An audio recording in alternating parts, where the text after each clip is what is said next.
সেই সকাল থেকে ইন্টারভিউ নিচ্ছি। ইন্টারভিউ নিতে নিতে ক্ষুধা লাগে গেছে। আর একটাই আছে, এটা হয়ে গেলে একটু বাঁচি। এই পরবর্তীতে কে আছেন, চলে আসেন। আসসালামু আলাইকুম স্যার, আমি কি ভিতরে আসতে পারি? ওয়ালাইকুম আসসালাম। আইসেই তো পড়ছেন, আর কত ভিতরে আসবেন, বসেন। আপনার নামটা কি? স্যার, আমার নাম টাকি না, আমার একটা সুন্দর নাম আছে। আরে, আমি টাকি মাছ বলিনি। আপনার নাম কি তাই জিজ্ঞাসা করছি। ও, আমার নাম। স্যার, আমি আমার নাম ইংরেজিতে বলবো নাকি বাংলায় বলবো? ইংরেজিতেই বলেন।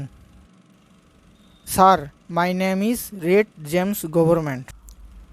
রেড জেমস গভর্নমেন্ট, এটা আবার কোনো নাম হইল?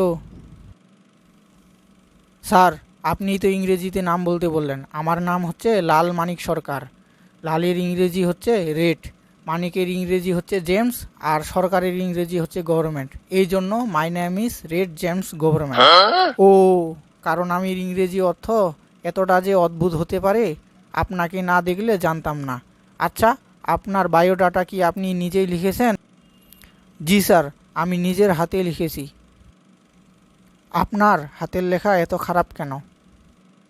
স্যার, আসলে আমার ছোটবেলা থেকে ইচ্ছা ছিল ডাক্তার হব, তাই ডাক্তারের মতো লেখার চেষ্টা করতেছি। ও আচ্ছা, বলতে পারবেন গ্রামার কাকে বলে, কত প্রকার ও কি কি? জি স্যার, গ্রামার হলো যারা গ্রামে বসবাস করে তাদের গ্রামার বলে। গ্রামার হলো দুই প্রকার, বাংলা গ্রামার আর ইংরেজি গ্রামার। যারা বাংলাদেশের গ্রামে বসবাস করে তাদের বাংলা গ্রামার বলে, আর যারা ইংল্যান্ড, আমেরিকা গ্রামে বসবাস করে তাদেরকে ইংরেজি গ্রামার বলে। ও আচ্ছা, ইংরেজিতে 5টি ফুলের নাম বলেন তো। জি স্যার, অবশ্যই।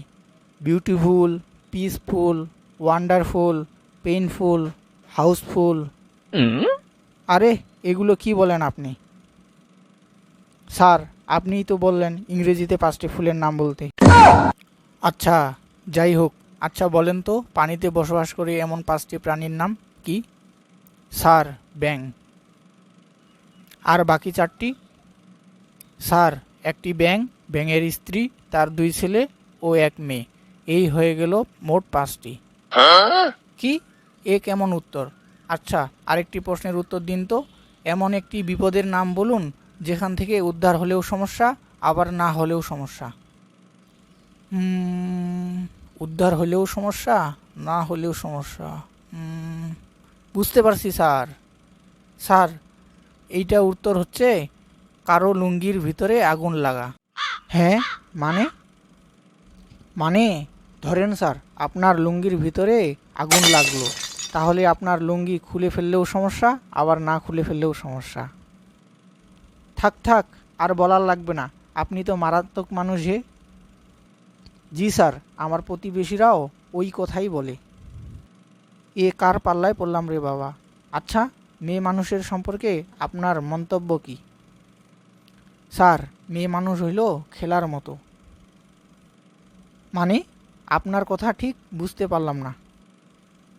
জি স্যার, বুঝিয়ে বলতেছি।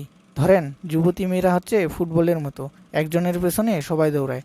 প্রাপ্তবয়স্ক মেয়েরা হচ্ছে ক্রিকেট বলের মতো, একজনের পেছনে 2-3 জন দৌড়ায়। আর বয়স্ক মহিলারা হচ্ছে টেবিল টেনিসের মতো, এ ধাক্কা দেয় একজনের কাছে, আর ও ধাক্কা দেয় আরেকজনের কাছে। ও আচ্ছা, আমি আপনাকে শেষবারের মতো একটা প্রশ্ন করব। যদি ভালো মতো উত্তর দিতে পারেন তাহলে আপনার চাকরির কথা ভেবে দেখব। আর আমি যা বলবো আপনাকে তার উল্টোটা বলতে হবে। জি স্যার, বলেন। আমি উল্টোটাই বলবো। গুড, ব্যাড, পোর, রিচ, রাইট, রং, ওপেন, ক্লোজ, ফুল, ফল। আরে, আমি ইংরেজিতে ফুল বুঝাইছি। আরে, আমি বাংলায় ফল বুঝাই নাই। ধুর, চুপ করেন। বাহ, কথা বলেন। আপনি তো একটা পাগল। আপনি তো একটা সুস্থ মানুষ। আপনি কি চুপ করবেন? আপনি কি কথা বলবেন? স্টুপিড। জেন্টেলম্যান। আপনি rejected. Yes, I am selected. এ তোরা কই আসিস? এরে বাইর কর।